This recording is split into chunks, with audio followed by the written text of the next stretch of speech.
அமெரிக்காவின் இருப்பை முடிவுக்கு கொண்டுவர முடிவு செய்துள்ளதாக ஈரான் அமைச்சர் வெளிப்படையாக அறிவித்துள்ளது பதற்றத்தை அதிகரித்துள்ளது.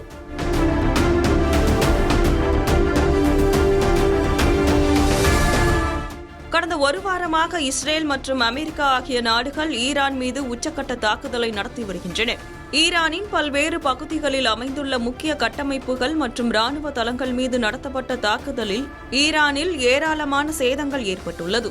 முதல் நாள் போரில் தனது அதி உயர் தலைவர் மற்றும் 40க்கும் அதிகமான அரசியல் ராணுவ தலைவர்களை இழந்த ஈரான் அதனைத் தொடர்ந்து இஸ்ரேல் மற்றும் மத்திய கிழக்கு நாடுகளில் உள்ள அமெரிக்காவின் முக்கிய இலக்குகளை ஏவுகணை வீசி தாக்கி வருகிறது. இதனிடையே ரைசினா டைலாக் மாநாட்டில் ஈரானின் துணை வெளியுறவு அமைச்சர் சயீத் கதீப் சாதே கலந்து கொண்டுள்ளார். இந்த நிகழ்ச்சியில் பேசிய அவர், அமெரிக்காவும் இஸ்ரேலும் சேர்ந்து ஈரானை ஒழிக்க முடிவு செய்துள்ளதாகவும் அதற்கு பதிலடியாக ஈரானிய படைகள் ஒரு வீரமிக்க தேசிய போரை நடத்தி வருவதாகவும் குறிப்பிட்டார். மேலும் அமெரிக்காவின் இந்த தாக்குதல் தொடர்ந்தால் பாரசீக வளைகுடா பகுதியில் அமெரிக்காவின் இருப்பை முடிவுக்கு கொண்டு வருவதை தவிர எங்களுக்கு வேறு வழியில்லை என்றும் அவர் கருத்து தெரிவித்துள்ளார். அவரின் இந்த கருத்து முக்கியத்துவம் வாய்ந்ததாக மாறியுள்ளது.